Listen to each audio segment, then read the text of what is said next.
Complex number बोलने का मतलब रियल नंबर्स और इमेजिनरी नंबर्स का कॉम्बिनेशन होता है। इसको हम लोग रिप्रेजेंट करने का जो तरीका होता है वो जाएगा a plus i b. Clear? जिसमें से इस पार्ट को हम लोग इमेजिनरी पार्ट बोलते हैं और इसको हम लोग बोलते हैं भाई रियल पार्ट। क्लियर है? तो इसका मतलब रियल और इमेजिनरी नंबर के कॉम्बिनेशन को मिलकर बनेगा हमारा कॉम्प्लेक्स नंबर। जैसे मैं अगर तुमको एक फ्लावर का सिर्फ स्ट्रक्चर को ओरली बताऊं या किसी कॉपी पेन में लिख करके मैं तुमको प्रोवाइड करता हूं और तुमको उसको समझने के लिए बोलूंगा, एक्सप्लेनेशन ये हो गया। दूसरा मैं तुमको ओरिजिनल फ्लावर ला करके दिखाऊंगा भाई कि ऐसा दिखता है, इसके जो भी पैटर्न है तुमको भाई तुम उसको ऑब्जर्व कर पाओगे। तो जाहिर सी बात है मैं अगर तुमको फ्लावर ला करके दिखाऊंगा तो तुमको ज्यादा समझ में आएगा। भले ही मैं उसका जितना भी डिटेलिंग के साथ मैं एक एक पॉइंट भी लिख करके दे दूं, तब भी जब उसको तुम खुद से ऑब्जर्व करोगे तो तुमको ज्यादा समझ में आने वाला होगा। तो इस टाइप ठीक है। चलो, तो पिछले वाले क्लास में हम लोग का जो सेट चल रहा था ये कहां तक पहुंचे थे?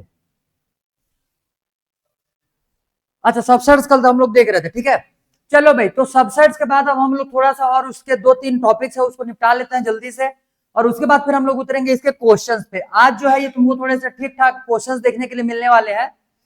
क्वेश्चंस हैं इजी लेवल के, ठीक, बट हड़बड़ा के उसको गलत सॉल्व करने की कोशिश मत करना। ठीक, थोड़ा सा ध्यान देना कि क्वेश्चन में एक्चुअली में दिया क्या हुआ है और उस बेसिस पे उसके आंसर्स देने की कोशिश करना। चलो भाई, ठीक, तो आज के लिए हेडिंग लगा लो भाई, यहां पे हो जाएगा इंटरवल्स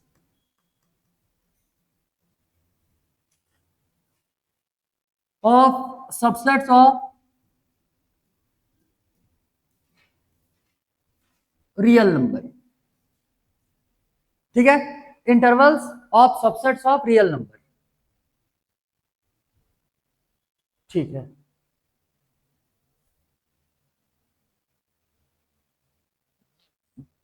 क्लियर? चलो भाई, तो इसमें हम लोग को देखना है इंटरवल। अब ध्यान देना इस पे, जो इंटरवल यहाँ पे लिखा हुआ है बेसिकली इसका मतलब होता है कि जो भी उसके सबसेट्स आने वाले रहे, किसी भी एक सेट के जो सबसेट्स आने वाले रहेंगे उसके रेंज क्या होने वाले हैं, मतलब कहां से कहां तक वो जाने वाला होगा। जैसे कि अगर हम लोग बोले कि नेचुरल नंबर लेस देन 10 बोलेंगे, ठीक, तो ये इसका जो सेट बनने वाला होगा ये कहां से कहां तक जाएगा, ये जाएगा भाई 1 से लेकर के 9 तक का। ठीक, तो उसमें एक रेंज आता है, समझ में आ रहा है? तो उस रेंज को हम लोग को रिप्रेजेंट करने के लिए इंटरवल का यूज करना पड़ता है, और बेसिकली इसमें हम लोग को टोटल 3 टाइप के इंटरवल से डील करना है। तो पहले नंबर पे हो जाएगा इसमें से ओपन इंटरवल,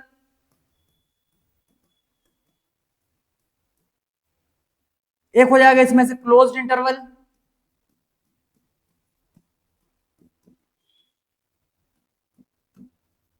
क्लियर, और एक हो जाएगा भाई इसमें से सेमी ओपन या फिर सेमी क्लोज्ड इंटरवल।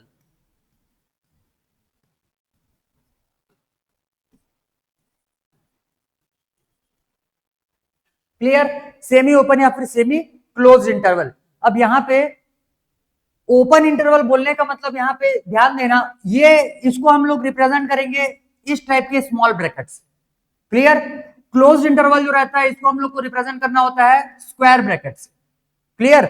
और सेमी ओपन इंटरवल जो है या फिर सेमी क्लोज्ड इंटरवल, इसको हम लोग दो तरीके से रिप्रेजेंट करते हैं। एक तो एक साइड में रहेगा स्मॉल ब्रैकेट, दूसरे साइड में रहेगा मतलब कि स्क्वायर ब्रैकेट, या फिर एक साइड में रहेगा स्क्वायर ब्रैकेट और दूसरे साइड में रहेगा स्मॉल ब्रैकेट। क्लियर? तो इस टाइप से टोटल 3 टाइप के इंटरवल्स हम लोग को डील करना है। अब ध्यान देना, यहां पे ओपन इंटरवल में जो भी हम लोग नंबर्स लिखने वाले रहेंगे बेसिकली ये नंबर्स उस सेट में इंक्लूड नहीं होते। क्लियर? और क्लोज्ड इंटरवल बोलने का मतलब ये जो स्क्वायर ब्रैकेट है इसके इनसाइड में जो भी नंबर्स लिखे हुए रहेंगे ये नंबर्स उस रेंज में इंक्लूड होने वाले होंगे। जैसे अगर हम लोग ओपन इंटरवल में लिखते हैं 5 से लेकर के मान करके चलो 15 लिखे, तो इसका मतलब हो जाएगा इस पूरे रेंज में 5 और 15 जो है इंक्लूड नहीं होने वाले, उसके बाद और इसके पहले के नंबर यहाँ पे आ जाएंगे। तो आएगा क्या 6, 7, ऐसे करते हुए ये आएगा भाई 14 तक। ठीक है? वहीं अगर हम लोग क्लोज इंटरवल की बात करें और यहाँ पे अगर लिखते हैं 5 से लेकर के 15, तब के केस में ये 5 को भी इंक्लूड करेगा और साथ ही साथ 15 को भी इंक्लूड करेगा। तो ये 5 से लेकर के ये जाएगा 15 तक। क्लियर? अब जाहिर सी बात है भाई, इतने में समझ में आ चुका रहेगा कि जिस साइड में स्मॉल ब्रैकेट होने वाला रहेगा उस साइड में नंबर को इंक्लूड नहीं करना है, और जिधर तुम्हारा स्क्वायर ब्रैकेट रहने वाला होगा, स्मॉल ब्रैकेट अगर है तो नंबर को इंक्लूड नहीं करने, स्क्वायर ब्रैकेट अगर होगा तो वहां पे नंबर को इंक्लूड करना है। तो जैसे इसके लिए अगर एग्जांपल में देखेंगे, जैसे 6 टू लेकर के सेम 5 से लेकर के 15,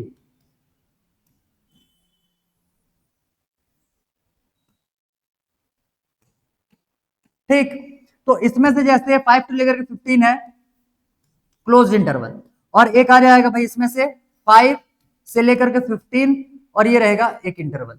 तो इसमें 5 जो है ये इंक्लूड नहीं होगा और 15 जो है ये इंक्लूड होगा। तो आएगा कौन कौन से नंबर इसमें, 6, 7 से लेकर के ये जाएगा 15 तक, और इसमें उल्टा 5 इंक्लूड होगा और 15 इंक्लूड नहीं होने वाला। तो ये हो जाएगा भाई 5, 6 और ये जाएगा 14 तक।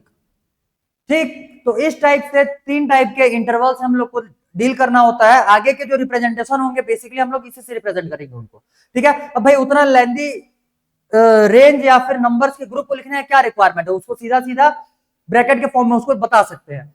दूसरा चीज यहाँ पे इंपॉर्टेंट ये है कि किसी भी साइड में अगर इंफिनिटिव आता है, चाहे वो इस साइड हो चाहे वो इस साइड हो, इंफिनिटिव या फिर माइनस इंफिनिटिव,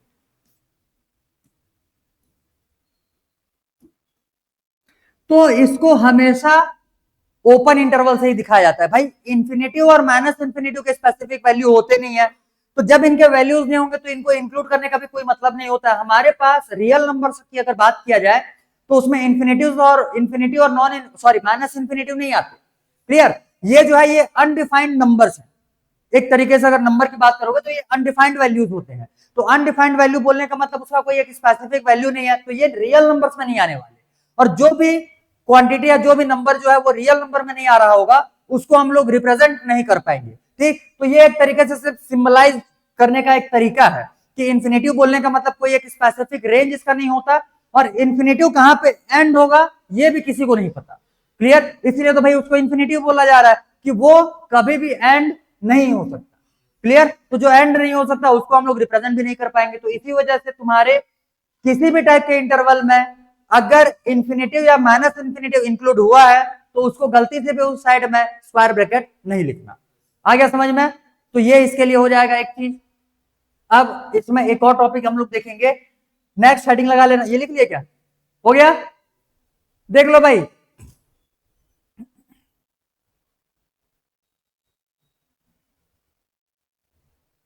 ठीक, डन, गुड। आगे देखो,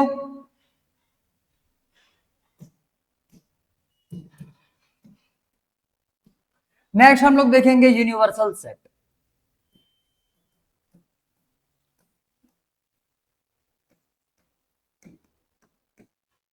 यूनिवर्सल सेट, तो इसको अगर डिफाइन करेंगे तो भाई ऐसे लिखो इसको, a set that contains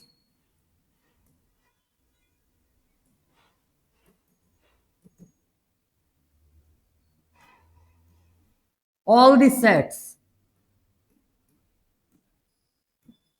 in given context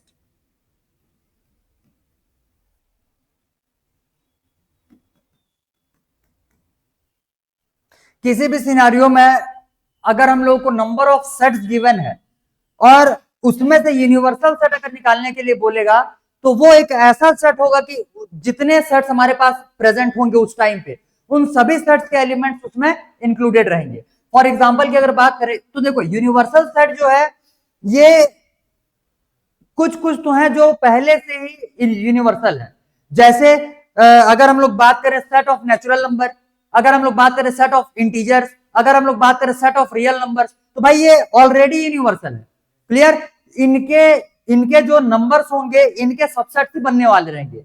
clear, तो सेट ऑफ नेचुरल नंबर जो रहेगा इसके सबसेट ही पॉसिबल है। क्लियर, सेट ऑफ इंटीजर जो रहेंगे उनके सबसेट ही पॉसिबल है। तो ये ऑलरेडी क्या है, यूनिवर्सल सेट्स है। लेकिन इनके अलावा भी हमारे पास अगर नंबर ऑफ सेट्स दिए हुए रहते हैं तो उन सारे सेट्स के एलिमेंट्स जिस सेट में प्रेजेंट होंगे उसको भी हम लोग यूनिवर्सल सेट बोलते हैं। तो इसी वजह से यहाँ पे लिखा हुआ है कि the set that contains all the sets in given context, मतलब किसी भी कॉन्टेक्स्ट में तुम्हारा अगर नंबर ऑफ सेट्स दिया हुआ रहेगा तब। तो एग्जांपल के लिए अगर यहाँ पे देखोगे तो ये हो जाएगा भाई a इज इक्वल टू मान करके चलो 1 2 3 दिया हुआ है, b इक्वल टू मान करके चलते हैं हम लोग यहाँ पे a और b दिया है। ठीक, और c इक्वल टू यहाँ पे दिया हुआ है मान करके चलो एक्स वाई दिया हुआ है। क्लियर, तो इन तीनों ही सेट्स का जो यूनिवर्सल सेट बनकर के आने वाला रहेगा उसको हम लोग यू से रिप्रेजेंट करेंगे। और यू एक ऐसा सेट होगा जिसमें कि ए बी और सी तीनों के ही सारे एलिमेंट्स प्रेजेंट होने वाले हैं। तो ये क्या क्या आ जाएगा, 1 2 3 ए बी एक्स वाई। दूसरा चीज, यहां पे जो हम लोगों ने एलिमेंट्स का ऑर्डर लिखा हुआ है, ऑर्डर हम लोग को कोई लेना देना नहीं है। पहले में एक्स वाई भी हो सकता है, एक्स वाई बाद में भी आ सकता है, ए भी पहले आ सकता है, 1 2 3 बीच में आ सकता है, कुछ भी हो सकता है।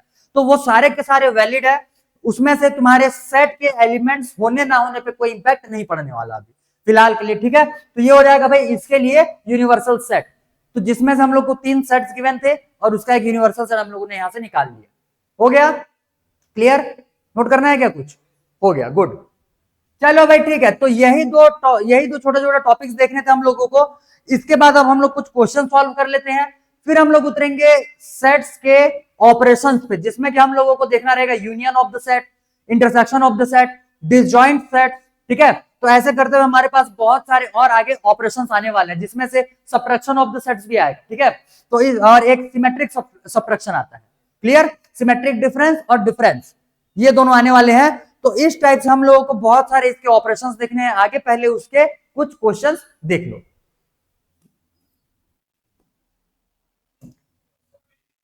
क्या चीज? उसी में देखेंगे जो यूनियन ऑफ द सेट है, इंटरसेक्शन ऑफ द सेट है, डिसजॉइंट सेट्स होते हैं, डिफरेंस ऑफ द सेट्स आ जाएगा, सिमेट्रिक डिफरेंस आ जाएगा। तो इन सब को हम लोग वेन डायग्राम से देखेंगे। एक तो इनके फॉर्मूलेज भी, एक तो इनके मतलब क्या बोलना चाहिए, सिग्निफिकेंस, जो साइन वगैरह रहेंगे उनका सिग्निफिकेंस देखेंगे, उनका मतलब क्या है, कैसे रिप्रेजेंट किया जाता है, और उसके बाद उसको वेन डायग्राम से भी हम लोग सॉल्व करने वाले हैं, क्लियर? तो दोनों तरीके से हम लोग देखेंगे उसमें। देखो भाई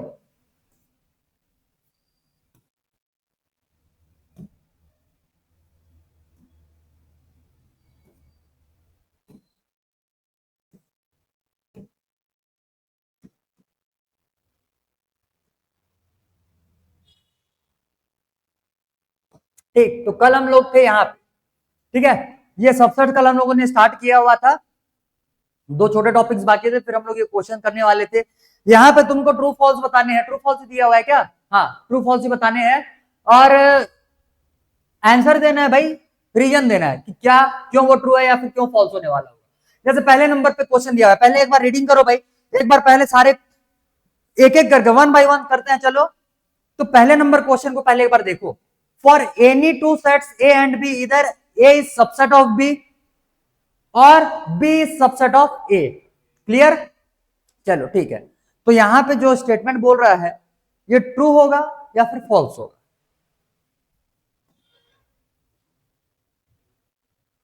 हड़बड़ी में आंसर मत देना, पहले थोड़ा सा सोच विचार लो कि एक्चुअल में जो स्टेटमेंट है वो बोला किसके बारे में है, फिर वो समझ में आएगा भाई कि ट्रू होने वाला होगा या फिर false.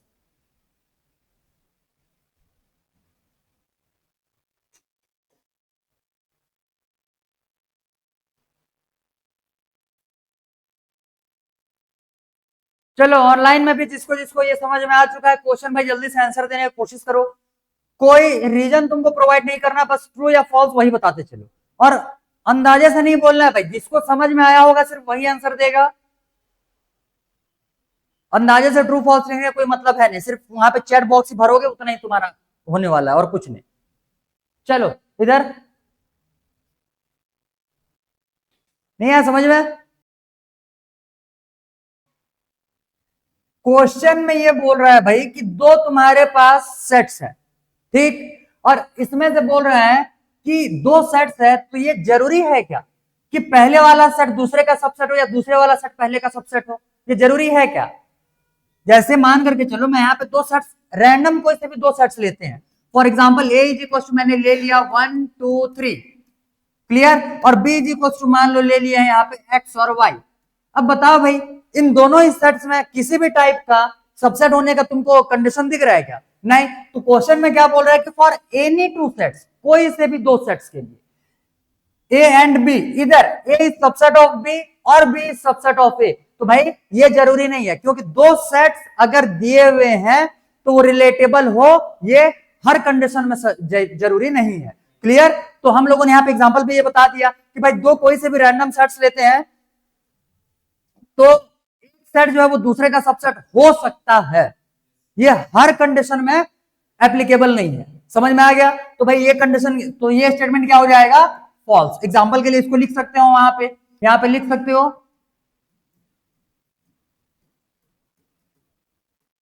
Can not be relatable always.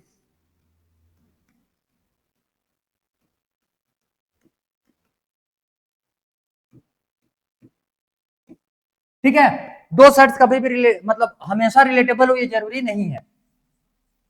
चलो नेक्स्ट, सेकंड क्वेश्चन यहाँ पे बोल रहा है भाई कि average subset of an infinite set is infinite. तो जरूरी नहीं है भाई। ठीक, जैसे हम लोगों के पास नेचुरल नंबर का जो सेट है वो एक इनफाइनाइट सेट है, वन से लेकर के इनफाइनाइट तक नंबर जाने वाले हैं, बट उसके अगर सबसेट की बात करेंगे तो उसके सबसेट्स कुछ भी हो सकते हैं। क्लियर, जैसे वन से लेकर के 10 तक का भी अगर हम लोगों ने सेट बना लिया तो वो भी क्या हो जाएगा उसके लिए सबसेट, और वो क्या हो जाएगा एक फाइनाइट सेट, तो ये भी क्या हो जाएगा कंडीशन फॉल्स। क्लियर है? क्लियर है? जो मैं स्टेटमेंट बोल रहा हूं जिसको समझ में आ जाए, अगर तुमको लगे कि आगे चल करके भूल सकते हो तो भाई उसको लिख लेना। क्लियर, स्टेटमेंट को ही पॉइंट बना करके लिख लेना। Next, average subset of a finite set is finite. तो भाई ये ट्रू होगा। अगर कोई सा भी फाइनाइट सेट है तो उसके सबसेट्स हमेशा फाइनाइट ही होने वाले होंगे, कभी भी फाइनाइट सेट का सबसेट इनफाइनाइट नहीं हो सकता।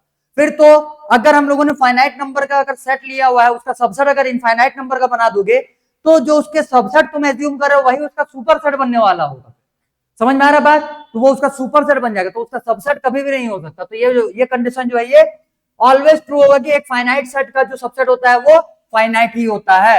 Every set has a proper subset, every set has a proper subset. ये कंडीशन सोचो कि इसमें जो स्टेटमेंट दिया हुआ है ये ट्रू होगा या फिर फॉल्स। जल्दी, कल बताए थे प्रॉपर सबसेट और इम्प्रॉपर सबसेट।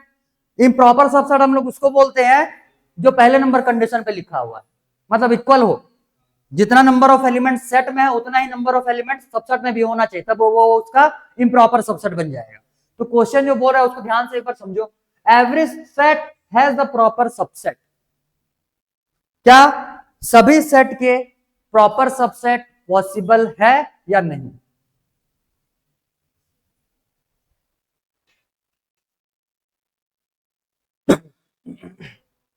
हाँ, इम्प्रॉपर भी हो सकता है, नहीं इम्प्रॉपर भी हो सकता है, ये नहीं कि नहीं हो सकता। इसमें ये थोड़ी बोल रहा है कि इम्प्रॉपर तुमको कंसिडर नहीं करना है, इम्प्रॉपर भी हो सकता है भाई, हर सेट का इम्प्रॉपर सबसेट होता ही है। समझ में आया? तो इसमें बोल रहा है कि जितने भी सेट्स पॉसिबल है उसके इम्प्रॉपर सबसेट के अलावा क्या प्रॉपर सबसेट भी पॉसिबल है सारे सेट्स के, सारे सेट्स। क्लियर? तो हाँ या ना ये बताना, पॉसिबल है। ठीक, और अगर इसको तुमको फॉल्स बताना पड़ेगा तो भाई उसमें तुमको रीजन देना पड़ेगा और एक एग्जांपल भी देना पड़ेगा। तो ये जो कंडीशन है ये फॉल्स है। ठीक है, ये कंडीशन क्या हो जाएगा? फॉल्स। अब समझो, क्योंकि अगर हम लोग फाइव लेकर के चले, अगर हम लोग फाइव लेकर के चले तो भाई फाइव का सबसेट बना करके बताओ मेरे को, फाइव का सबसेट बना करके बताओ मेरे को। भाई सबसेट भी बनाओगे तो यही आएगा, और अगर सेम आया हुआ है तो क्या हो जाएगा? ये इम्प्रॉपर सबसेट हो जाएगा। आया समझ में?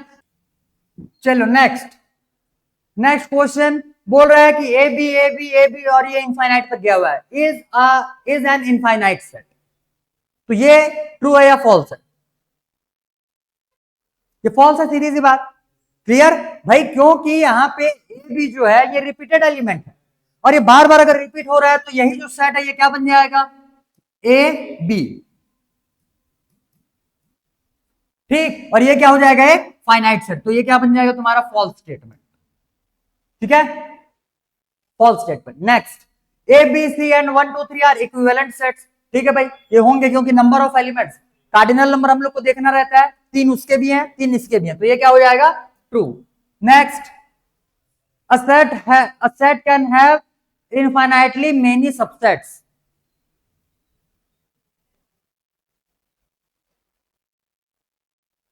और असेट, ऑल असेट बोल दिया मतलब ऑल सेट्स की बात कर रहे हैं।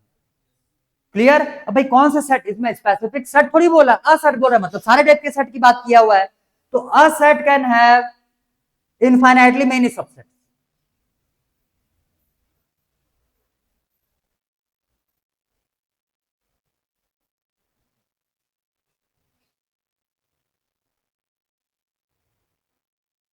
नहीं, फॉल्स होगा। ये स्टेटमेंट क्या हो जाएगा, फॉल्स हो जाएगा। भाई इसके बहुत सारे एग्जांपल्स हैं, जैसे अगर हम लोग ले ले all letters of English alphabet, clear भाई, उसके सेट में टोटल 26 एलिमेंट्स है, तो उसके सबसेट बनाओगे तो जाहिर सी बात है इनफाइनाइट सबसेट्स तो मिलेंगे ही नहीं। आ रहा है इतना समझ में? The set of vowels of English alphabet ले लिए, तो भाई उसके भी जो सबसेट्स आने वाले रहेंगे वो भी तुम्हारे, किसी भी सेट का नंबर ऑफ सबसेट जो रहता है वो 2 टू द पावर n के फॉर्म में हम लोग लिख सकते हैं, क्लियर। तो उसके एलिमेंट्स के बेसिस पे भाई उसके सबसेट्स भी पॉसिबल होंगे, तो पॉसिबल या फिर फाइनाइट सबसेट्स होंगे बहुत सारे सेट्स के, क्लियर। तो सारे सेट्स के इनफाइनाइटली मेनी सबसेट्स नहीं हो सकते, तो ये भी स्टेटमेंट कैसा बन जाएगा तुम्हारा, फॉल्स। चलो next, state whether the following statements are true और फॉल्स। इसमें हम लोग को बताना है ये ट्रू और फॉल्स। देखो, जब भी बिलोंग्स टू का साइन यूज किया जाएगा तो एक एलिमेंट का एक सेट के साथ में यूज होता है, समझे। और जब भी सबसेट के साइन का यूज किया जाएगा तो एक सेट का दूसरे सेट के साथ में रिलेशन होता है, क्लियर हुआ, क्लियर हुआ। तो कभी भी एक एक एलिमेंट और एक सेट के बीच में सबसेट का साइन नहीं लग सकता। दूसरा, किसी एक सेट और दूसरे सेट के बीच में क्या बोलना चाहिए उसको, बिलोंग्स टू का साइन नहीं लग सकता। समझ में आया, क्लियर। तो ये दो चीजें दिमाग में बिठा करके रखना। पहले नंबर पे क्या बोल रहा है कि 1 बिलोंग्स टू 1 2 3, सीधी सी बात। तो भाई इसमें एक एलिमेंट दिया हुआ है और ये एक सेट को बिलोंग कर रहा है कि नहीं कर रहा है ये पूछ रहा है, तो इस सेट में 1 दिया हुआ है, तो इसका मतलब ये ट्रू हो जाएगा। Next, A is subset of B C और ए, तो ये हो जाएगा भाई फॉल्स। ये तब ट्रू होता जब ए के सामने में ब्रैकेट लगा रहता, क्लियर। नेक्स्ट, ए वहां पे एक सबसेट बना करके दिया हुआ है, क्लियर। तो subset A belongs to A B C, तो ये भी क्या हो जाएगा, फॉल्स। इसके लिए भी देखे हुए थे, यहां पे अगर ये बिलोंग्स टू की जगह पे क्या हो जाता, सबसेट, तब के केस में ये ट्रू हो जाता भाई। Next, subset a b belongs to, sorry equal to A b, a b b a, ठीक है, तो ये हो जाएगा ट्रू क्योंकि यहां पे रिपीटेड एलिमेंट दिया हुआ है। नेक्स्ट, हाँ ये important, the set x such that x plus 8 is equals to 8 is the null set, true. चलो भाई ऑनलाइन वाले थोड़ा सा दिमाग लगाओ इस पे और आंसर देने की कोशिश करो। जो 5th नंबर है इसका आंसर देने का कोशिश करो, ये ट्रू होगा या फॉल्स होगा।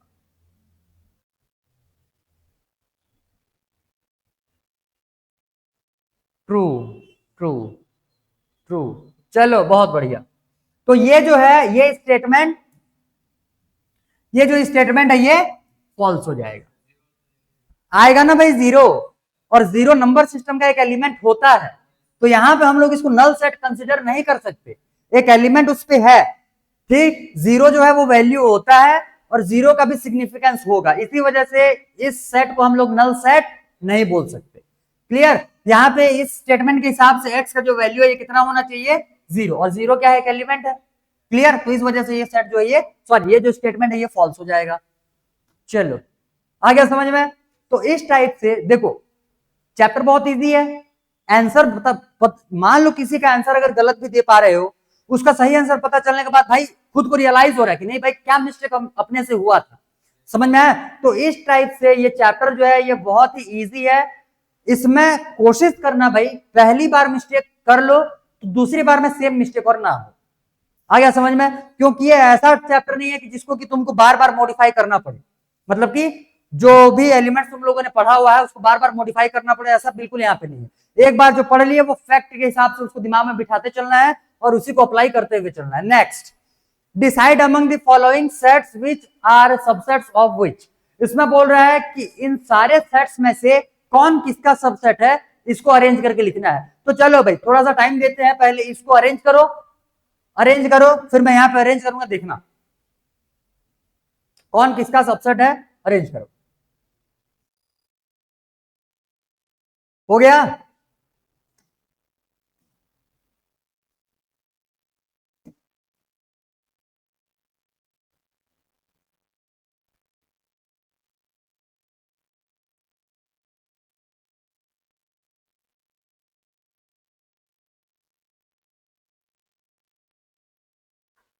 आया क्या?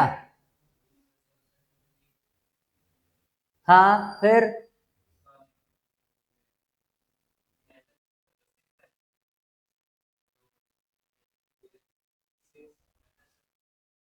6 और -2।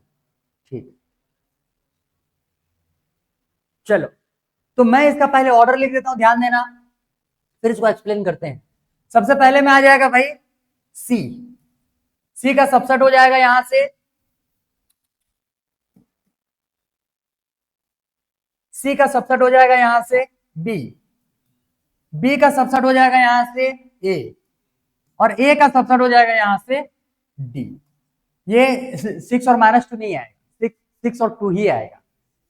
हाँ ध्यान देना, यहां पे है माइनस का साइन, अगर इसको स्प्लिट करेंगे तो भाई ये -6x और -2x आएगा, तभी इन दोनों को मल्टीप्लाई करेंगे तो +12 बनने वाला होगा। आया समझ में? तो यहां पे जब इसको हम लोग ट्रांसपोज करेंगे तो भाई +6 और +2 मिलेगा। आ गया समझ में? तो उसके जो एलिमेंट्स रहेंगे वो 6 और 2 होने वाले हैं, फिर बाकी एलिमेंट्स तो गिवन है, बाकी एलिमेंट्स गिवन है।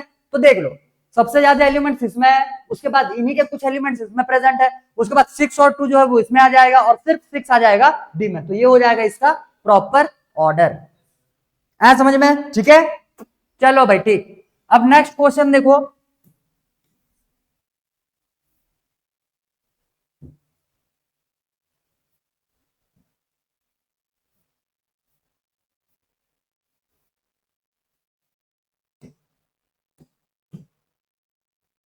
ठीक। Which of the following statements are true? Justify your answer.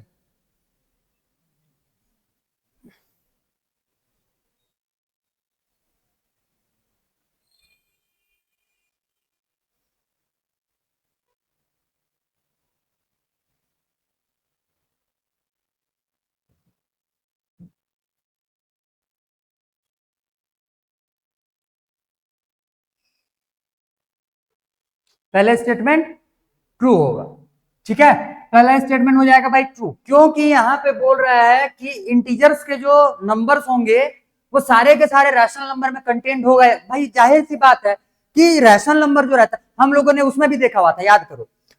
अब भी मैंने तुमको कल वाले में एक स्टेटमेंट लिखवाया था, subsets of sets of real numbers लिखे थे, उसमें हम लोगों ने ऑर्डर लिखा हुआ था, ऑल रियल नंबर्स उसका सबसेट हो जाएगा, रैशनल नंबर्स उसका सबसेट हो जाएगा इंटीजर्स। तो भाई वहीं पे हम लोगों ने डील कर लिया था कि जो इंटीजर्स होते हैं ये सबसेट होते हैं रैशनल नंबर्स। क्लियर? तो इस वजह से ये हो जाएगा true. Next, the set of all crows is contained in the set of all birds. जाहिर सी बात है ट्रू होगा, ऊपर के जैसा, क्योंकि भाई बर्ड्स के एक टाइप में आएगा क्रो, और क्रो बर्ड्स में आएगा ही आएगा। ठीक है, चलो नेक्स्ट। हाँ ये इंटरेस्टिंग है, इसमें लगाओ भाई दिमाग, ये ट्रू होगा या फिर फॉल्स होगा। इसमें तुम्हारे रेक्टेंगल और स्क्वायर के कॉन्सेप्ट्स क्लियर होने चाहिए। फॉल्स, ट्रू, क्या बोल रहा है?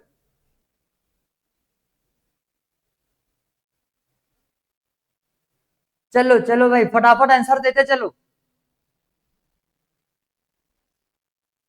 फॉल्स, फॉल्स, फॉल्स, गुड, और फॉल्स होना चाहिए। ठीक है भाई चलो, तो ये जो है ये फॉल्स हो जाएगा। रीजन क्या है? स्क्वायर जो है वो एक स्पेसिफिक टाइप का रेक्टेंगल होता है, रेक्टेंगल में अगर हम लोग कुछ और कंडीशंस लगाएंगे तब जाकर के स्क्वायर बनेगा। समझ में? यही स्टेटमेंट अगर पलटा के दिया रहता तो वो ट्रू हो जाता। आया समझ में? तो सारे के सारे रेक्टेंगल स्क्वायर में नहीं आएंगे, लेकिन सारे स्क्वायर जो है वो रेक्टेंगल के सारे कंडीशंस फुलफिल करते हैं। तो अगर स्टेटमेंट पलटा के देता, अगर स्क्वायर की जगह पे रेक्टेंगल और रेक्टेंगल की जगह पे स्क्वायर होता तो ये स्टेटमेंट ट्रू हो जाता। आ गया समझ में? ठीक है, चलो next. The set of all real numbers is contained in the set of all complex number। तो इसको समझने के लिए भाई तुमको कॉम्प्लेक्स नंबर आना चाहिए। तो कॉम्प्लेक्स नंबर क्या होता है? हाँ चलो भाई, ऑनलाइन में अगर किसी के, हालांकि ये तो मोस्टली क्लासेस में कंप्लीट हो चुके रहेंगे, तो मेरे को बताओ कॉम्प्लेक्स नंबर मतलब क्या होता है, किसको हम लोग कॉम्प्लेक्स बोलते हैं? नहीं,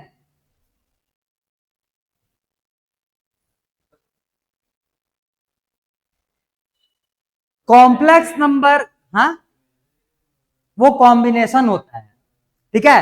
कॉम्प्लेक्स नंबर बोलने का मतलब रियल नंबर्स और इमेजिनरी नंबर्स का कॉम्बिनेशन होता है। इसको हम लोग रिप्रेजेंट करने का जो तरीका होता है वो हो जाएगा a plus i b, clear. जिसमें से इस पार्ट को हम लोग इमेजिनरी पार्ट बोलते हैं और इसको हम लोग बोलते हैं भाई रियल पार्ट, क्लियर है। तो इसका मतलब रियल और इमेजिनरी नंबर के कॉम्बिनेशन से मिलकर के बनेगा तुम्हारा कॉम्प्लेक्स नंबर। इसका मतलब कॉम्प्लेक्स नंबर में रियल नंबर इंक्लूड हो गया भाई। कॉम्प्लेक्स नंबर में दो पार्ट्स आ रहा है, एक आ रहा है रियल नंबर और दूसरा आ रहा है तुम्हारा इमेजिनरी, क्लियर। तो कॉम्प्लेक्स नंबर में तुम्हारे रियल पार्ट्स भी आ जाएंगे, मतलब रियल नंबर्स भी सारे आ जाएंगे और इमेजिनरी नंबर्स भी सारे। हालांकि इमेजिनरी नंबर के नाम पे तो हम लोग को एक ही देखना होता है, आयोटा, क्लियर है। तो फिलहाल तो वो अभी दिमाग में यही बिठाओ कि कॉम्प्लेक्स नंबर दोनों का कॉम्बिनेशन है, तो इस वजह से सारे रियल नंबर्स कॉम्प्लेक्स नंबर्स में इंक्लूडेड होते हैं, ठीक है। तो ये स्टेटमेंट क्या बन जाएगा, ट्रू, ठीक है। Next, the set P is equals to A and B is equals to are equal, क्या दोनों ही इक्वल होंगे?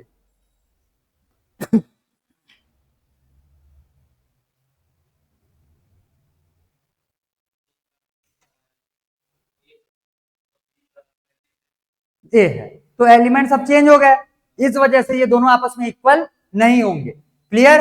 क्योंकि P का जो एलिमेंट है वो A है, P का एलिमेंट आ जाएगा सिर्फ A, और B का जो एलिमेंट है ये ब्रेसेस के इनसाइड में A है, क्लियर। तो ये पूरा का पूरा एक एलिमेंट बन जाएगा यहाँ, क्लियर है। तो इस वजह से ये दोनों डिफरेंट है, इस वजह से दोनों ही सेट्स इक्वल नहीं होंगे, तो ये क्या आ जाएगा, false. Next, this set A equals to X, X is a letter of the word little, and B is equals to X such that X is letter of the word title are equal, ठीक है भाई, वही होगा। क्योंकि इसमें जो elements है वो T है, I है, L है, E है। इसमें क्या हो जाएगा, T है, L है, I है और E है। तो वही चार एलिमेंट्स ऊपर में भी प्रेजेंट है, तो दोनों ही सेट्स आपस में क्या हो जाएंगे, इक्वल। तो ये क्या स्टेटमेंट हो जाएगा, ट्रू, ठीक है, क्लियर। तो ये हो जाएंगे भाई तुम्हारे ट्रू फॉल और उसके जस्टिफिकेशन से लेकर के क्वेश्चंस। नेक्स्ट, ठीक, which of the following statements are correct, write the correct form of each of the incorrect statement। इसके करेक्ट फॉर्म में लिखना है तुम, ठीक है। चलो, तो इनकरेक्ट तो स्टेटमेंट्स हैं सारे के सारे, ये तो पहले ही दे दिया है। एक आध दो हो सकता है कि इनकरेक्ट ना हो, बाकी मोस्टली इनकरेक्ट होने वाले हैं। चलो, इसका करेक्ट फॉर्म क्या हो जाएगा, इसका करेक्ट फॉर्म क्या हो जाएगा, दो चीजें, या तो हम लोग इसको करली ब्रैकेट में ए लिख करके subset of A b and c लिख सकते हैं, क्लियर। दूसरा, ए को हम लोग ये सबसेट ना लिख करके क्या बिलोंग्स टू का साइन लगा सकते हैं, a is belongs to A B C, ठीक है। तो ये हो जाएगा इसका करेक्ट फॉर्म, दोनों में से कोई सा भी लिख लेना। नेक्स्ट, यहां पे बोल रहा है तो भाई यहां पे ये ब्रैकेट हटा दो या फिर इसके जगह पे सबसेट लगा दो, क्लियर, इसके जगह पे सबसेट लगा दो, तो वो भी दोनों इसके लिए हो जाएगा। नेक्स्ट, ये इसके लिए जाहिर सी बात है कि यहाँ पे जो एलिमेंट होगा इस पे क्या लगा हुआ है, करली ब्रेसेस लगा हुआ है, तो इस वजह से ए में अगर ब्रेसेस लगा देते हो तो ये बन जाएगा इसके लिए, सॉरी बिलोंग्स टू, ठीक है, ये बिलोंग्स टू करेगा, इसके लिए सबसेट का कोई ऑप्शन ही नहीं है, ठीक है। चलो,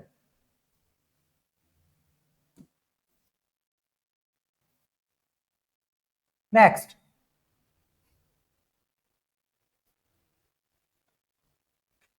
यहां पे सबसेट नहीं आएगा, इसके जगह पे बिलोंग्स टू हो जाएगा, और अगर सबसेट ही लिखना है भाई तो इसके बाहर में एक और ब्रेसेस लगाना पड़ेगा फिर, क्लियर। तो इसके लिए तुम्हारा फोर्थ लिख ही देते हैं, चलो फोर्थ,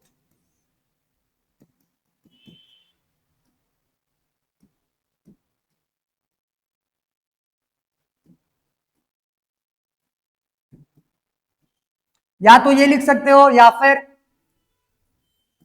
बिलोंग्स टू बी, ठीक है। नेक्स्ट, फिफ्थ नंबर क्या बोल रहा है,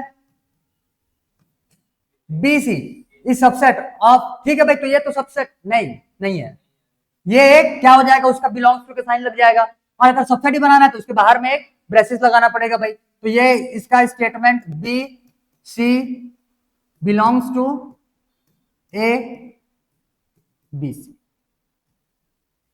ठीक, फिफ्थ दूसरे वाले को लिख लेना फिर अगर हो सके तो। फिर सिक्स नंबर क्या बोल रहा है?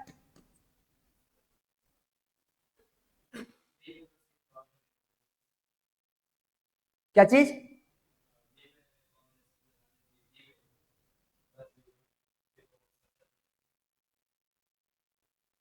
लेकिन वो बी सी के साथ में है, ये दोनों मिल करके इसका एलिमेंट बनाए। अगर वो ब्रेसिस के अंदर आ गए तो ये दोनों मिल करके एक सिंगल एलिमेंट बना रहे हैं। तो इस वाले ये जो भी सेट है इसके टोटल कितने एलिमेंट्स हैं? दो। तीन एलिमेंट्स कंसीडर ना कर लेना। आया समझ में? तो ये क्या लिखेंगे इसके लिए? ना ही सबसेट पॉसिबल है ना ही बिलोंग्स टू पॉसिबल है। तो भाई इसके लिए लिखोगे क्या? तो इसके लिए हमारे पास तीसरा ऑप्शन है, इज नॉट अ सबसेट। ये भी तो लिख सकते हैं ना भाई, is not a subset of A B C. समझ में आया? ठीक, नेक्स्ट नेक्स्ट 5 बिलोंग्स टू, तो ये फॉल्स है, फॉल्स तो है ही है। यहां से ये क्या जाएगा?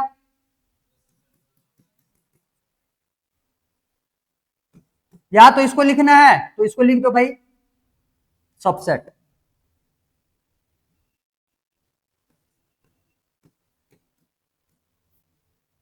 ठीक है, ये हो जाएगा सबसेट।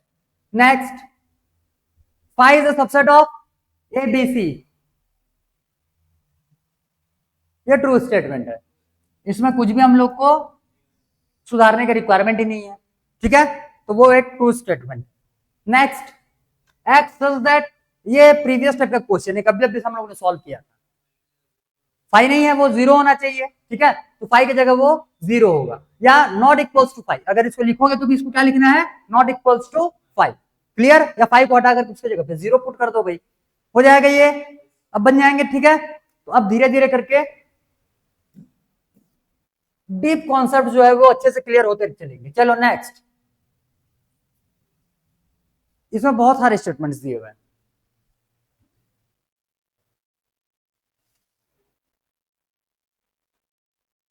एक काम करना, 10 क्वेश्चन है ना इसमें, 10 है ना, फटाफट 10 के 10 में ट्रू या फॉल्स अपने अपने कॉपी में लिखते चलो।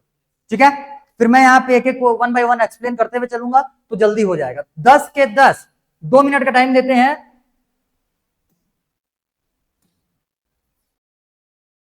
हो गया? चलो चलो भाई, हो गया तो बहुत बढ़िया, मोस्टली हुई। हाँ डन, गुड, वेरी गुड। तो 2 मिनट से पहले ही हो गया तो बहुत बढ़िया।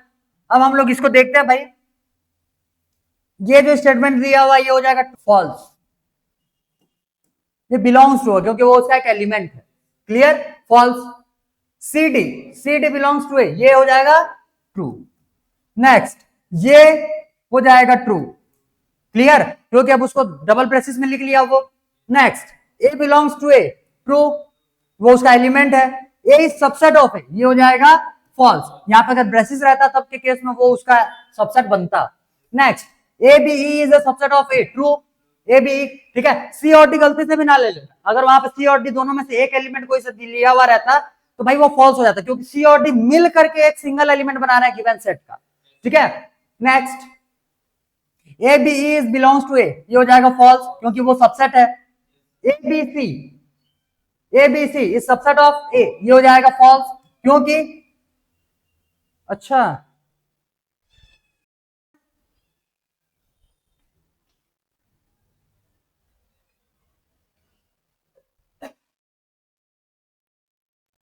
चलो भाई, तो ये हो जाएगा false. Next 5 belongs to a, तो 5 बिलोंग्स टू ए बोल रहा है, फॉल्स हो जाएगा क्योंकि 5 तो खुद अपने आप में एक सेट होता है ना भाई। ठीक है, वो एलिमेंट तो है ही नहीं, तो ये हो जाएगा फॉल्स। नेक्स्ट यहां पे लिया हुआ है फॉल्स क्योंकि इसमें ब्रेसेस लगा दिया, बिना ब्रेसेस का अगर लिखा रहता 5 तो भाई वो ट्रू हो जाता। समझ में आ गया? क्लियर? चलो भाई ठीक है, तो इतने में से जितने लोगों का एक बार मैच कर लो, जितने लोग का सही है ऑल 10, बहुत बढ़िया। कितना मिस्टेक हुआ ये? ठीक, होता क्या है इसमें, जो भी एलिमेंट्स देखने सब सिमिलर सिमिलर टाइप के लगते हैं। समझ में? अगर सबको अगर ग्रुपिंग में देखा जाए, हाँ तो भाई कंफ्यूजन हो गई होगा दिमाग में थोड़ा मोड़ा, ठीक है। तो भाई थोड़ा मोड़ा अगर कंफ्यूजन होता है, 8 9 भी जिसके सही हो गए हैं बहुत बढ़िया, 8 9 भी जिसके सही हो गए हैं बहुत बढ़िया। एक आध दो मिस्टेक 10 क्वेश्चन में अभी इनिशियल फेज में हो चलेगा, ठीक है। चलो भाई ठीक, नेक्स्ट।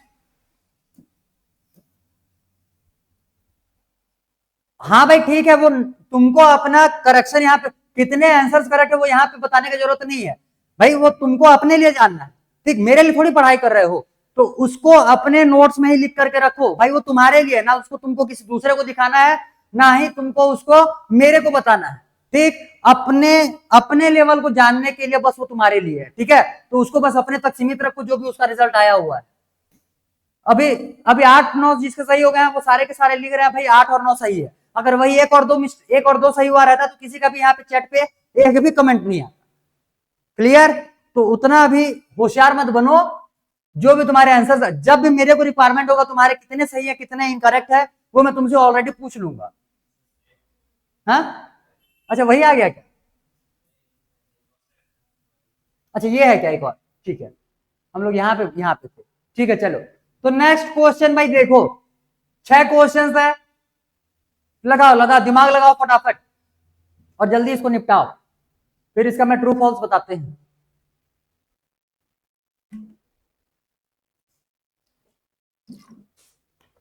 हो गया होगा? 6 क्वेश्चन है भाई, टी और एफ तो लिखना है। चलो डील किया जाए इसको। 1 बिलोंग्स टू ए, फॉल्स, क्योंकि 1 इंडिविजुअल तो है ही नहीं। 1 2 3 सबसेट ऑफ ए, ये भी हो जाएगा फॉल्स, क्योंकि 1 2 3 जो है वो क्या हो जाएगा, एक element. Clear? Next 6 7 8 belongs to a, तो ये हो जाएगा ट्रू, क्योंकि वो एलिमेंट है भाई, ठीक है। नेक्स्ट 4 5 डबल ब्रेसेस में लिखा हुआ और सबसेट बोल रहा है, तो ये हो जाएगा ट्रू। क्लियर?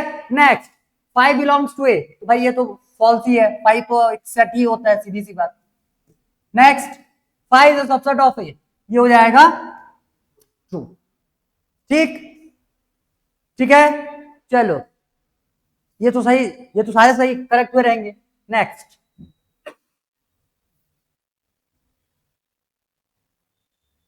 ये बढ़िया है। चलो हालांकि इसमें तुम्हारे ऑप्शंस बहुत कम कर दिया, बहुत सारी चीजें तो उसके एलिमेंट से बना के दे दिया है।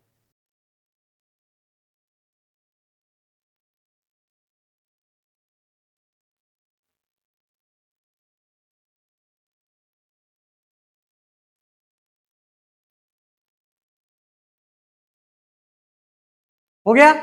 हो गया। चलो भाई अब इसको डील किया जाए, देखो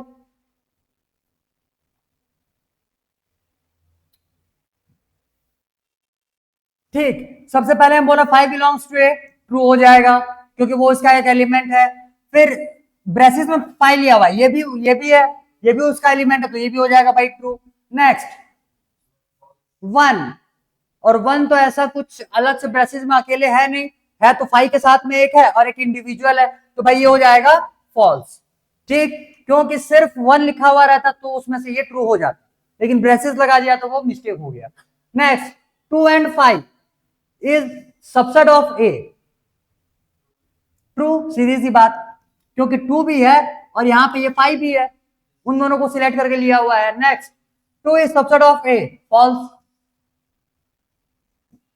ठीक। नेक्स्ट 1 को अकेले लिया हुआ है, तो 1 ऐसा है क्या ब्रैकेट में? नहीं है भाई, 1 के साथ में 5 भी होना चाहिए था। अच्छा डज नॉट बिलोंग्स टू ए बोल रहा है, तो ये ट्रू है, ट्रू है, क्योंकि 2 और साथ ही साथ सिंगल ब्रेसिस में 1, मतलब 1 एक अकेला ऐसा यहां पे नहीं है, तो भाई वो does not belongs to A, sorry is not a subset of A. Next 2 और 1 लिया हुआ, तो ये भी ट्रू है, ठीक है, क्योंकि 2 और 1 ये दोनों ऐसे, कोई 2 का तो ऐसा कोई एलिमेंट ही नहीं है, पहली बात, ठीक है, तो ये इसके सबसेट नहीं होने वाले। नेक्स्ट ये हो जाएगा भाई ट्रू, 5 भी है ब्रेसेस में, 5 भी है और 1 और 5 भी ब्रेसेस में लिया हुआ है, तो ये हो जाएंगे इसके सबसेट। नेक्स्ट ये हो जाएगा ट्रू, हालांकि डबल ब्रेसेस में, सिंगल ब्रेसेस में मैं भी लिखता तो भी वो ट्रू हो जाता, क्योंकि 5 ही है। तो यहाँ पे ऑप्शन जो है वो तुम्हारे लिए कम कर दिया, क्वेश्चन में यहाँ पे सर्च ऐसे बनाया हुआ है कि कंफ्यूजन नहीं हो सकता, कुछ भी लिख दो हो जाएगा ट्रू, इस टाइप से, ठीक है। चलो ये क्या हुआ भाई?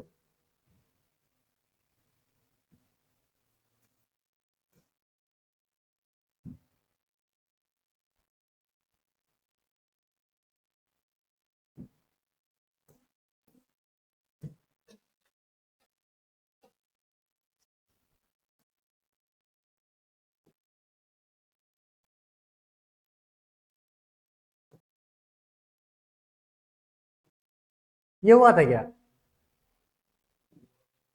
ये हो गया है? ये भी हो गया था? हाँ,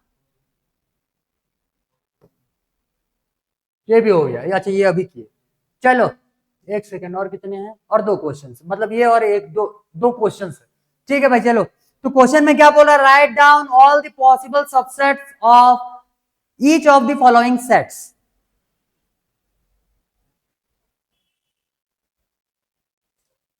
बहुत ही इजी। फाइव और ए होगा उसका। इसके लिए अगर बात करेंगे तो इसके सबसेट जो है ये हो जाएंगे,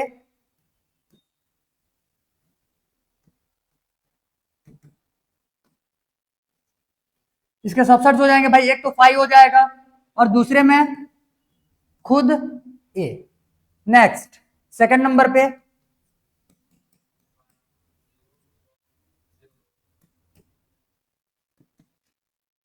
ये लिया हुआ है, तो इसके सबसेट एक तो फाइव हो जाएगा, एक हो जाएगा जीरो, एक हो जाएगा वन, और एक हो जाएगा भाई जीरो वन। ठीक, तो ऐसे ही बाकी के भी लिख लोगे, हो जाएंगे बाकी के भी। इसके लिए ध्यान देना, फिफ्थ नंबर क्या हो जाएगा इसके सबसेट?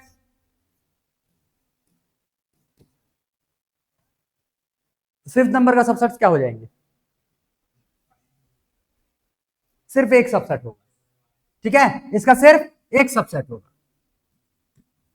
यही। क्लियर? चलो ठीक है।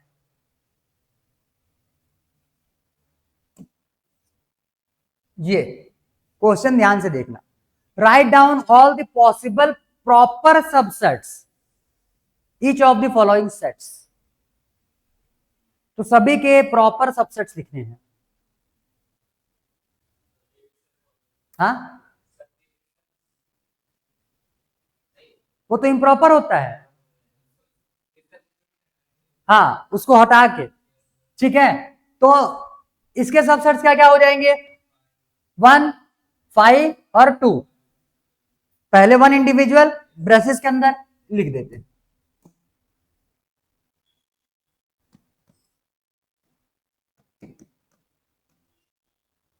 इसके प्रॉपर सबसेट सिर्फ लिखने हैं। एक तो आ जाएगा फाइव फाइव, एक आ जाएगा इसमें से वन, एक आ जाएगा इसमें से टू।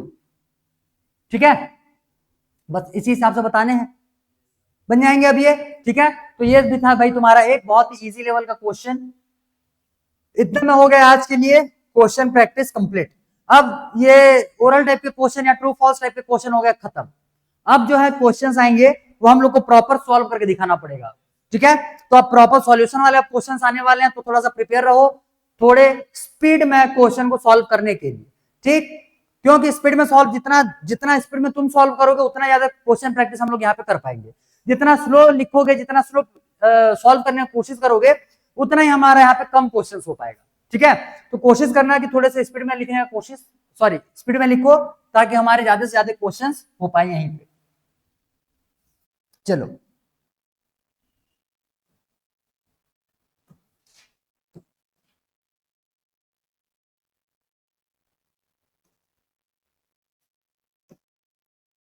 तो नेक्स्ट क्वेश्चंस वगैरह देखने से पहले कुछ टॉपिक्स हम लोग को डील करना है, जो कि तुम्हारा होने वाला होगा ऑपरेशंस ऑन सेट्स के बेस, सेट्स पे। ठीक, मतलब सेट्स को लेकर के हम लोग को बहुत सारे डिफरेंट डिफरेंट ऑपरेशंस परफॉर्म करने हैं, तो ध्यान दो। इसके लिए तो सबसे पहले हम लोग को देखना पड़ेगा इसमें वेन डायग्राम।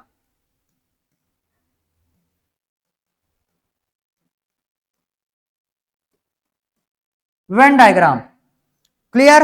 अब समझो, देखो जनरली यही सुनने के लिए भी तुमको मिला होगा, और ये एक फैक्ट बात भी है कि जब भी हम लोग चीजों को किसी दूसरे फॉर्म में रिप्रेजेंट करके, ऐसा ऐसा फॉर्म ऐसा फॉर्म जिसमें कि हम लोग उसको ऑब्जर्व करके देख पाए, वो हमारे मेमोरी में जल्दी जल्दी स्टोर होता है, वो हमको जल्दी समझ में आता है। ठीक है, जैसे मैं अगर तुमको एक फ्लावर का सिर्फ स्ट्रक्चर को ओरली बताऊं या किसी कॉपी पेन में लिख करके मैं अगर तुमको प्रोवाइड करता हूं और तुमको उसको समझने के लिए बोलूंगा, एक कंडीशन ये हो गया।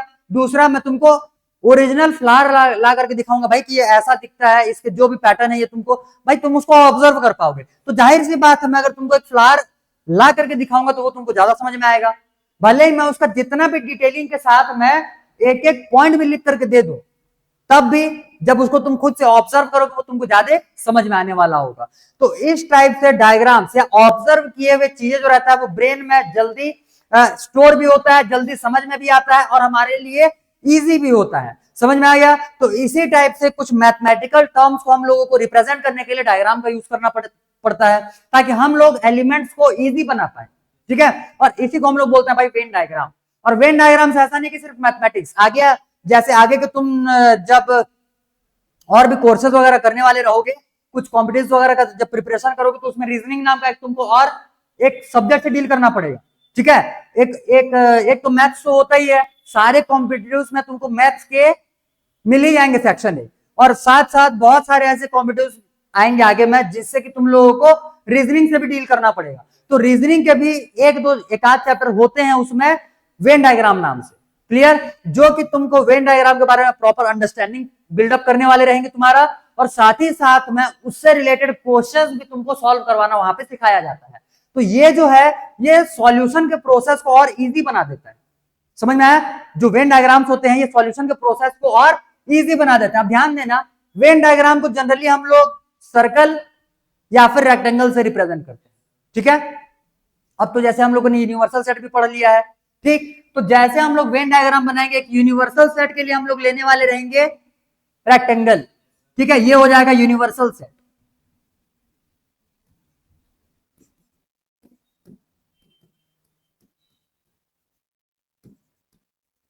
क्लियर? और जो सेट्स होने वाले रहेंगे इसको हम लोग रिप्रेजेंट करेंगे सर्कल से। क्लियर? इसको हम लोग रिप्रेजेंट करेंगे सर्कल से। तो भाई इस टाइप से दो रिप्रेजेंटेशन भेजे में बिठा लो पूरे चैप्टर में, आने वाले टॉपिक्स में जब भी हमको वेन डायग्राम यूज करना रहेगा, बस ये दो डायग्राम्स हम लोग डील करने वाले रहने वाले हैं। आगे इतना समझ में? ठीक है भाई, चलो। तो वेन डायग्राम से रिलेटेड इतना ही हम लोग को देखना था। अब इसके लिए इसको जो अप्लाई करने का तरीका है, उसको उसको देखने से पहले हम लोग को कुछ टर्म्स पहले जानना पड़ेगा। ठीक है, जैसे दो सेट्स हैं, उन दोनों सेट्स में इंटरसेक्शन क्या होता है, दो सेट्स है उन दोनों सेट्स का यूनियन क्या होता है, दो सेट्स है डिसजॉइंट सेट्स किसको बोला जाएगा। ठीक है, क्या बोलना चाहिए तुम्हारा, डिफरेंस ऑफ द सेट्स किसको बोला जाएगा। उसके बाद सिमेट्रिक डिफरेंस आने वाला रहेगा तुम्हारा इसमें। ठीक, तो ये सारे के सारे ऑपरेशन हमको वन बाय वन डील करना है with Venn diagram, Venn diagram के साथ साथ। ठीक है, चलो भाई। तो सबसे पहले हम लोग इसमें से देखेंगे, वेन डायग्राम तो समझ में आ गया रहेगा। एक हो जाएगा ये फॉर सेट और एक हो जाएगा ये universal set.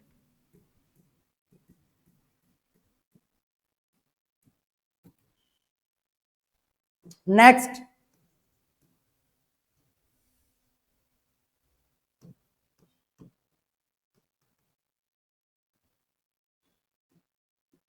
Operations on sets. तो इसमें बेसिकली हम लोग को छह, हाँ मे भी छह से ही डील करना पड़ेगा, छह सात ऑपरेशन। ठीक है, तो वन बाय वन इसको देखते हुए चलते हैं भाई। देखते हैं, आज तो मैं भी एक ही करवा पाए क्योंकि टाइम हो चुका है।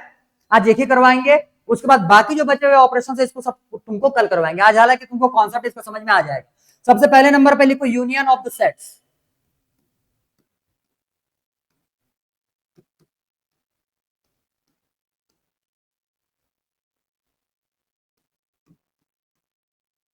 ठीक, तो इसमें लिखना है union of two sets.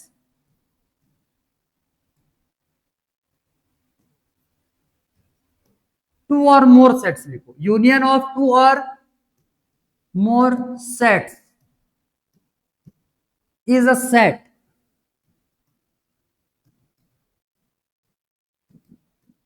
having all elements present in present in present in given sets।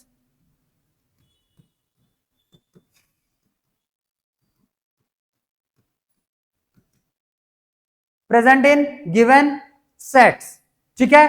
तो इसको हम लोग बोलते हैं यूनियन ऑफ द सेट्स। अब इसको अगर हम लोग वेन डायग्राम जैसे मान करके चलते हैं, एक सेट ए ले लिए, ए इक्वल्स हम लोगों ने यहां पे लिखा हुआ है 1 2 3 4 5, और एक सेट लिया हुआ है बी, तो ये हो जाएगा भाई मान करके चलो 4 5 6, ठीक। तो यूनियन ऑफ द सेट अगर हम लोग लिखेंगे, यूनियन ऑफ द सेट इसको रिप्रेजेंट किया जाता है ऐसे यू सिंबल से, ठीक है, यू से। तो इसको हम लोग यूनियन ऑफ द सेट लिखेंगे तो ये क्या लिखेंगे, A union B equals to, ये वो सेट बनने वाला रहेगा जिसमें इसके सारे एलिमेंट्स आ जाएंगे, ठीक है, इसके सारे एलिमेंट्स आ जाएंगे। तो आएगा क्या क्या भाई, 1 2 3 4 5 और 6, ये हो जाएगा यूनियन ऑफ द सेट।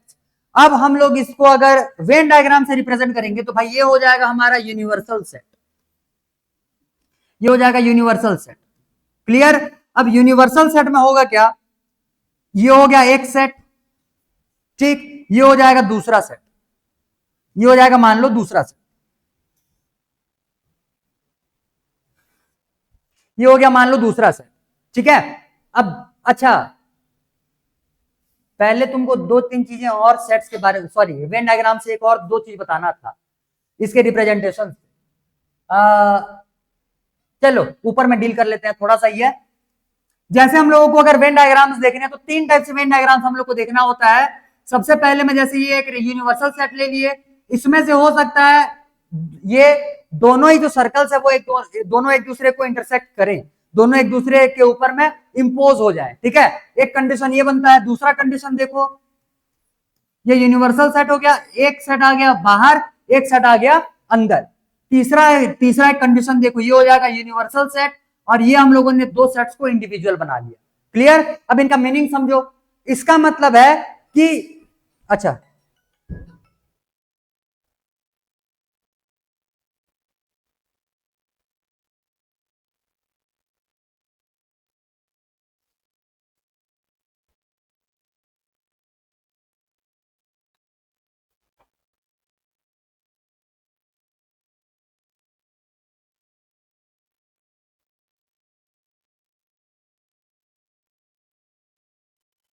हाँ, तो मैं ये बोल रहा था इसमें से इसका जैसे मीनिंग है, तो इसमें क्या है कि एक सेट ये हो जाएगा भाई सेट ए, एक सेट ये हो जाएगा सेट बी, और ये है यूनिवर्सल सेट। दोनों सेट्स ऐसे हैं कि इनके कुछ एलिमेंट्स जो है कॉमन होने वाले रहेंगे, और कॉमन रीजन ये बीच वाले रीजन को दिखाता है, ठीक है। तो जैसे हम लोगों ने यहाँ पे सेट ए और सेट बी लिया हुआ है, तो इन दोनों में कॉमन क्या है, इसमें भी 4 और 5 है और इसमें भी 4 और 5 है, तो ये हो जाएंगे इनके कॉमन एलिमेंट्स, क्लियर है। तो ये हो जाएगा भाई इसके लिए एग्जाम्पल। सेकंड नंबर सेट जो बोल रहा है, इसमें एक सेट जो रहेगा वो कंप्लीटली कंटेन्ड होगा दूसरे वाले सेट में। जैसे यहां पे अगर मान लो 6 नहीं होता तो पूरा का पूरा सेट बी जो है ये किसमें आ जाता, सेट ए में आ जाता। तो इसके लिए कंडीशन तुम्हारा सेकंड नंबर का बन जाता। तीसरा नंबर जो कंडीशन है इसको हम लोग बोलते हैं डिसजॉइंट कंडीशन, ठीक है। डिसजॉइंट कंडीशन हम लोग इसको बोलेंगे जिसमें से दो सेट्स के एक भी एलिमेंट कॉमन नहीं होते। समझ में आ गया, ये क्लियर बन जाएंगे। तो देखो इसमें से यूनियन बोलने का मतलब क्या हो जाएगा, सबसे पहले इसके एलिमेंट्स लिख लेते हैं, कॉमन एलिमेंट्स बीच में आ जाएंगे, ये हो जाएगा 4 और 5। ये है सेट बी, सेट बी में एक एक्स्ट्रा एलिमेंट है 6, ठीक है, और ये हो जाएगा सेट ए, सेट के एक एलिमेंट्स क्या क्या हो जाएंगे 1 2 और 3। आ गया इतना समझ में। तो अगर हम लोग ए यूनियन बी की बात करें, ए यूनियन बी की बात करें, तो ए यूनियन बी में ये सारे के सारे एलिमेंट्स आने वाले हैं, ठीक है। तो इसको जनरली हम लोग को इस तरीके से शेड करना होता है कि भाई कितना पोर्शन जो है वो सर्कल्स के कवर हो रहे हैं तुम्हारे एलिमेंट्स को लेकर के। तो इसमें पूरे जो दोनों सर्कल्स है साथ ही साथ ये जो कॉमन रीजन है सारे पार्ट्स क्या हो जाएंगे, इसके लिए शेड हो जाएंगे। समझ में आ गया। तो ये इसका वेन डायग्राम रिप्रेजेंटेशन हो जाएगा। कल इसके बारे में और डिटेल देखते हुए चलेंगे, ठीक है, और इसके बारे में भी थोड़ा सा और डील करेंगे। आज दिमाग से उतर गया वो, नहीं तो पहले उसको ही डील करना था हमको, ठीक है। तो चलो इसके बारे में अब बाकी जो है ये डिस्कशन कल होगा, आज एक्चुअली में टाइम हो चुका है, ठीक है भाई। चलो